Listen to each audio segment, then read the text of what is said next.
Hey TCN, Principal Schreiner here. I'm here in my PJs, about to get ready for bed, and I wanted to see if some of you all might want to read along with me to one of my favorite books for a read aloud or a bedtime story, the first book in the Harry Potter series. And this is Harry Potter and the Sorcerer's Stone, which is definitely great for 4th and 5th graders to be reading on their own. But is a great read aloud book for anybody who loves to read, beginning at age kindergarten. And if anyone who knows me well, they know I'm a proud Slytherin, which I know a lot of TCN students take issue with, but I'm a proud Slytherin. Though I do love Harry Potter and, of course, Hermione, my favorite character, even though she's a Gryffindor. And I wanted to share one of my favorite books in the whole world with you. So if you want to snuggle in bed or grab a pet or a baby brother or sister or a family member, you can listen along as I read you the first chapter of Harry Potter and the Sorcerer's Stone by perhaps one of my favorite authors, J.K. Rowling. Here we go.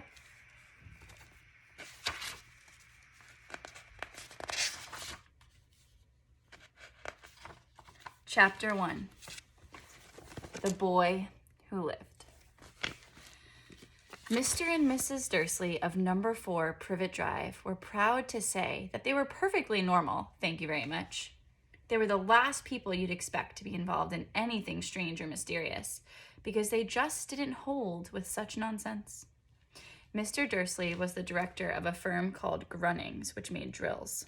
He was a big, beefy man with hardly any neck, although he did have a very large mustache. Mrs. Dursley was on the thin and blonde. Wait, that doesn't make sense. Let me go back and reread. Mrs. Dursley was thin and blonde and had nearly twice the usual amount of neck, which came in very useful as she spent so much of her time craning over the garden fence, spying on the neighbors. The Dursleys had a small son called Dudley, and in their opinion, there was no finer boy anywhere. They sound kind of obnoxious. I don't know that I'd want to be their friend. The Dursleys had everything they wanted, but they also had a secret, and their greatest fear was that somebody would discover it. Dun dun dun. Those of you who know the story know what the secret is, but I won't give it away yet. They didn't think they could bear it if anyone found out about the Potters. Mrs. Potter was Mrs. Dursley's sister, but they hadn't met for several years. In fact, Mrs. Dursley pretended she didn't have a sister because her sister and her good-for-nothing husband were as un-Dursleyish as it was possible to be. The Dursleys shuddered to think what the neighbors would say if the Potters arrived in the street. The Dursleys knew that the Potters had a small son too, but they had never even seen him. The boy was another good reason for keeping the Potters away. They didn't want Dudley mixing with a child like that. When Mr. and Mrs. Dursley woke up on the dull, gray Tuesday our story starts, there was nothing about the cloudy sky outside to suggest that strange and mysterious things would soon be happening all over the country. Mr. Dursley hummed as he picked out his most boring tie for work, and Mrs. Dursley gossiped happily away as she wrestled a screaming Dudley into his high chair. None of them noticed a large, tawny owl flutter past the window. At 8:30, Mr. Dursley picked up his briefcase, pecked Mrs. Dursley on the cheek, and tried to kiss Dudley goodbye, but missed because Dudley was now having a tantrum and throwing his cereal at the walls. "Little tyke," chortled Mr. Dursley as he left the house. He got into his car and backed out of number 4's drive. So it seems like the parents are pretty oblivious. They have a son that's a little bit of a terror, and they kind of aren't really on the mark with how they're viewing everybody else in the world. They kind of think like they're the best and everybody else isn't. Kind of weird. It was on the corner of the street that he noticed the first sign of something peculiar, that means strange. A cat reading a map. For a second, Mr. Dursley didn't realize what he had seen, and he jerked his head around to look again. There was a tabby cat standing on the corner of Privet Drive, but there wasn't a map in sight. What could he have been thinking of? Must have been a trick of the light. Mr. Dursley blinked and stared at the cat and the cat stared back. As Mr. Dursley drove around the corner and up the road, he watched the cat in his mirror. It was now reading the sign that said Privet Drive. No, looking at the sign. Cats can't read maps or signs. Mr. Dursley gave himself a little shake and put the cat out of his mind. As he drove toward town, he thought of nothing except a large order of drills he was hoping to get that day. But on the edge of town, drills were driven out of his mind by something else. As he sat in the usual morning traffic jam, he couldn't help noticing that there seemed to be a lot of strangely dressed people about town. People in cloaks, kind of like a cape. Mr. Dursley couldn't bear people who dressed in funny clothes, the get-ups you saw in young people these days. He supposed this was some stupid new fashion. Sorry for the S word. He drummed his fingers on the steering wheel, and his eyes fell on a huddle of these weirdos standing close by. They were whispering excitedly at each other. Mr. Dursley was enraged to see that a couple of them weren't young at all. Why, that man had to be older than he was, wearing an emerald green cloak. The nerve of him. But then it struck Mr. Dursley that this was probably some silly stunt. These people were obviously collecting for something. Yes, that would be it. The traffic moved on, and a few minutes later, Mr. Dursley arrived in the Grunnings parking lot, his mind back on drills. Mr. Dursley always sat with his back to the window in his office on the 9th floor. If he hadn't, he might have found it harder to concentrate on drills that morning. He didn't see the owls swooping past in broad daylight, though people down in the street did. They pointed and gazed open-mouthed as owl after owl sped overhead. Zoom, zoom, zoom. Most of them had never even seen an owl, even at nighttime. Mr. Dursley, however, had a perfectly normal owl-free morning. He yelled at 5 different people. He made several important telephone calls, and he shouted a bit more. He was in a very good mood until lunchtime, when he thought he'd stretch his legs and walk across the road to buy himself a bun from the bakery. He'd forgotten all about the people in cloaks until he passed a group of them next to the baker's. He eyed them angrily as he passed. He didn't know why, but they made him uneasy. This bunch were whispering excitedly too, and he couldn't see a single collecting tin. He's kind of making an assumption that's really disrespectful, that they're homeless. That's what he means by collecting tin. It was on his way back past them, clutching a large donut in his bag, that he caught a few of the words they were saying. "The Potters! That's right, that's what I heard.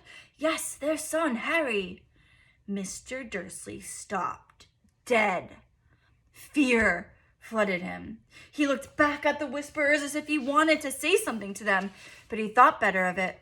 He dashed across the road, hurried up to his office, snapped at his secretary not to disturb him, seized his telephone, and he had almost finishing dialing his home number when he changed his mind. He put the receiver back down and stroked his mustache, thinking, no, he was being silly. Potter wasn't such an unusual name. He was sure there were lots of people called Potter who had a son called Harry.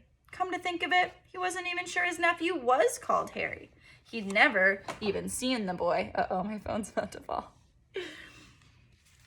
It might have been Harvey or Harold. There was no point in worrying Mrs. Dursley. She always got so upset on any mention of her sister. He didn't blame her. If he'd had a sister like that. But all the same, those people in cloaks. He found it a lot harder to concentrate on drills that afternoon, and when he left the building at 5 o'clock, he was still so worried that he walked straight into someone just outside his door. "Sorry," he grunted, as the tiny old man stumbled and almost fell. It was a few seconds before Mr. Dursley realized that the man was wearing a violet, deep purple, cloak. He didn't seem at all upset at being almost knocked to the ground. On the contrary, his face split into a wide smile, and he said in a squeaky voice that made passersby stare, "Don't be sorry, my dear sir, for nothing could upset me today. Rejoice, for you know who is gone at last. Even muggles like yourself should be celebrating this happy, happy day." And then the old man hugged Mr. Dursley around the middle and walked off. Mr. Dursley stood rooted to the spot. He'd been hugged by a complete stranger. He also thought he'd been called a muggle, whatever that was. He was rattled. He hurried to his car and set off for home, hoping he was imagining things, which he had never hoped before because he didn't approve of imagination.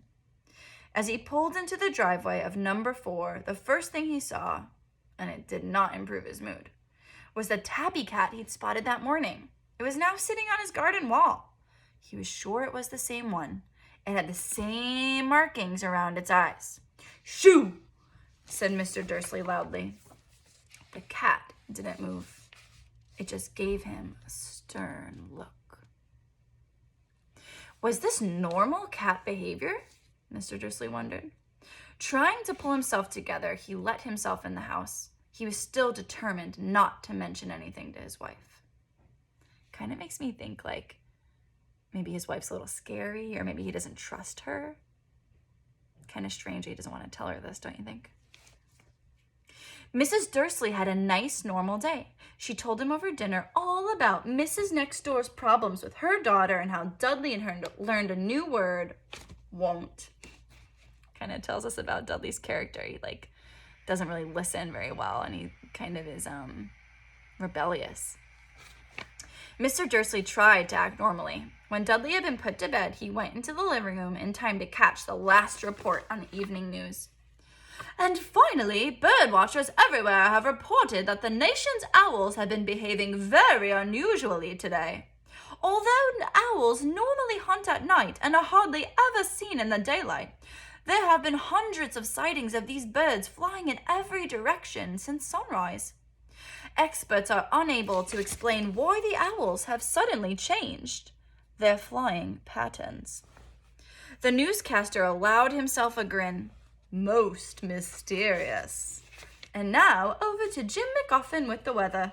Going to be any more showers of owls tonight, Jim?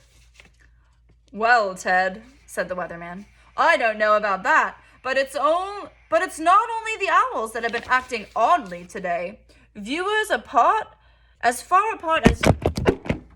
Oh no! Sorry, GCN friends. My phone fell. Let's see if I can fix this here. Okay. Viewers as far apart as Kent, Yorkshire, and Dundee have been phoning in to tell me that instead of the rain I promised yesterday, they've had a downpouring of shooting stars. People have been celebrating bonfire night early. It's not until next week, folks, but I can promise a wet night tonight. Mr. Dursley stood frozen. Shooting stars all over the place, owls flying by daylight, mysterious people in cloaks, all over the place, and a whisper about the Potters. So I'm going to pause us there. We're 6 pages into chapter 1 out of 17 pages. You'll have to tune in tomorrow to see how chapter 1 ends. Hope you're all staying safe, staying healthy, reading for 30 minutes or more every single night so your reading brain can still grow. And I hope you've been in touch with your teachers, sharing with them about what you're learning and working on your work packets, going on Zern and Raz Kits and Imagine Learning. And just know that your TCN family is thinking of you. We miss you. We love you. Please follow us on Facebook and Instagram because that's where you're going to see all of this great content. Subscribe to the YouTube channel. And tune in tomorrow to see how chapter 1 of Harry Potter and the Sorcerer's Stone shakes out. Bye, TCN.